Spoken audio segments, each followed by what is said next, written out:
O Futebol Clube do Porto acertou a venda de Galeno ao Al Ittihad por 50 milhões de euros, mas o internacional brasileiro vai continuar ao serviço dos Dragões. Afinal, o que é que correu mal neste processo? Pedro Jorge da Cunha, chefe de redação, explica os diferentes momentos das negociações. Pedro, bom dia. Antes de mais, quais é que foram as propostas feitas pelo Fundo Árabe ao Galeno? A primeira foi uma proposta de 40 milhões de euros, que foi recusada pela direção de André Vilas-Boas, e a segunda, de 50 milhões, essa sim mereceu concordância da cúpula portista. Depois dessa proposta ter sido aceitada, é que começaram os problemas que vamos desenvolver mais à frente com as tuas questões. Certo.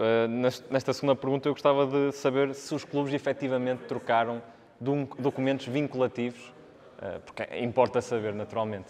Ontem o 00 fez uma notícia completa sobre o processo e damos conta disso mesmo. Houve documentos oficiais, formais, trocados entre os clubes. Faltaria depois a assinatura do jogador, que só podia ter sido feita depois dos exames médicos, mas, portanto, entre os dois clubes houve o envio de documentação formal, vinculativa a este processo, e o Porto jogará certamente com isso mais à frente. E o Galeno teve autorização também para realizar exames médicos? Sim, este é o lado emocional da questão, e é um lado que merece, de facto, alguma atenção por parte do Futebol Clube Porto. É que o Galeno estava a par de tudo, foi informado, os seus agentes também estavam a par das negociações, estavam a par da concordância do Porto em relação à proposta do Fundo Árabe e não do Al Ittihad. Depois também podemos falar um bocadinho sobre essa diferença. Esteve a despedir-se dos seus colegas, o Galeno, portanto, dentro dele já havia de facto a certeza, a convicção de que ia mudar-se para a Arábia Saudita. Foi autorizado a deslocar-se a uma clínica privada aqui na cidade invicta para fazer os obrigatórios exames médicos. Esteve lá com o Danilo Pereira, que também foi vendido ao Al Ittihad pelo PSG, e estava cá no Porto e por isso fez nessa clínica os exames médicos. E depois, quando o Galeno chega lá com os seus representantes, iria fazer os exames médicos e foi surpreendido com a recusa dos responsáveis da clínica em relação a isso. Porquê? Porque ninguém, do lado árabe, assumiu o pagamento desses exames. Essa bateria clínica, obviamente que é um valor alto, e portanto foi nesse momento que o Porto percebeu que os responsáveis árabes se estavam a afastar do processo e que de facto não estavam a negociar olhos nos olhos, de forma justa e honesta, com quem estava do outro lado. E posto isto, o Porto pode ou não levar o caso à FIFA?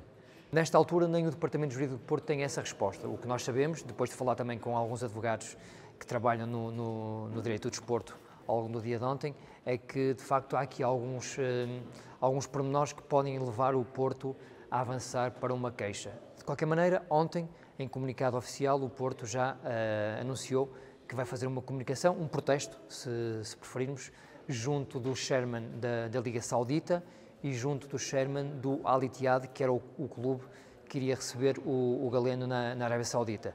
A proposta, como nós dissemos inicialmente, foi feita por um representante do Fundo Árabe. Este fundo tem participações importantes, decisivas, nos 4 maiores emblemas da Arábia Saudita e, portanto, o Porto apenas contactou com elementos deste fundo e não com elementos do Al Ittihad.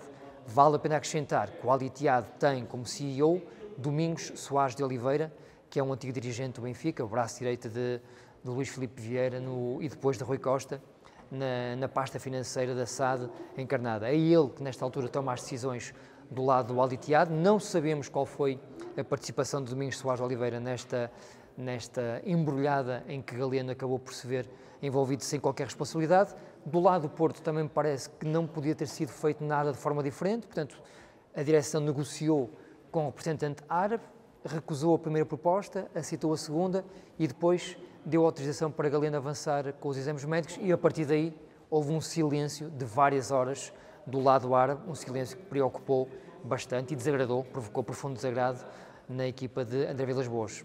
Para além disto, está o jogador no meio desta confusão toda. Como é que fica Galeno no meio desta história?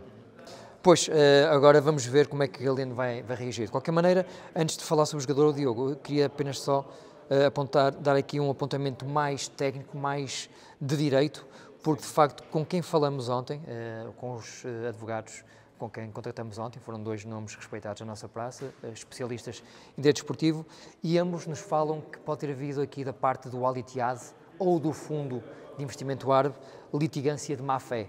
O que é isto? A litigância de má-fé constitui um tipo especial de ilícito em que a parte, com dolo ou negligência, age processualmente de forma reprovável, violando deveres de legalidade, boa-fé e probidade, lealdade e cooperação, de forma a causar prejuízo à parte contrária e obstar à realização da justiça. No fundo, de uma forma mais simples, esta litigância de má-fé, a ser provada, vai demonstrar que o Al Ittihad entrou neste processo de uma forma mais estratégica do que, de facto, interessada nos préstimos de Galeno.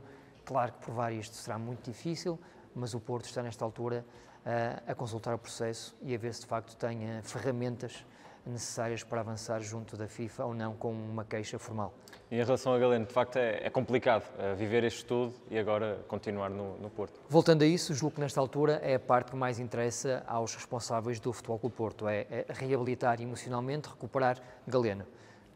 Claro que Galeno é um profissional muito bem pago, joga num grande clube, vai estar na Liga da Europa, é internacional brasileiro, portanto tem uma vida mais do que confortável, mas perante uma oferta daquela dimensão, naturalmente terá mexido com a cabeça do jogador, com a dele e com a da família. Ainda por cima, houve de facto um ok formal da parte do Porto, Galeno despediu-se dos seus colegas, já se estaria a imaginar na Arábia Saudita, a jogar no Al Ittihad, e depois foi tudo carregado no botão de pause e depois mesmo no botão de stop. Agora vamos ver, Galeno vai voltar ao trabalho, vai ter que haver aqui um trabalho de facto de amparo emocional sobre Galeno. No fundo, julgo que aquilo que o Porto tem que fazer, Vítor Bruno, na parte técnica, os colegas mais experientes e a direção, é demonstrar em Galeno que é um jogador fundamental no Porto, que é um jogador muito importante, que vai ser titular, vai ter muitos minutos, vai jogar em palcos importantes também nas provas da UEFA e que é muito jovem ainda e que uma transferência destas, que desportivamente, na minha opinião, seria péssima para Galeno, porque iria desaparecer do radar da seleção do Brasil. Financeiramente sim, objetivamente seria uma oportunidade de uma vida, mas que este comboio pode muito bem voltar a passar à porta de Galeno para ele agarrar mais tarde, se calhar até num momento mais ajustado da sua carreira. Portanto, para já, cabeça em Portugal, cabeça no Porto, cabeça na seleção do Brasil, em voltar lá, em fazer muitos bons jogos e tentar, de facto, recuperar o seu lugar com a mesma qualidade que tem demonstrado nesta fase inicial da época. Obrigado, Pedro. O imbróglio entre Galeno, Al Ittihad e Futebol Clube do Porto foi então o tema do dia desta terça-feira e já sabe, pode assistir a tudo nas plataformas habituais.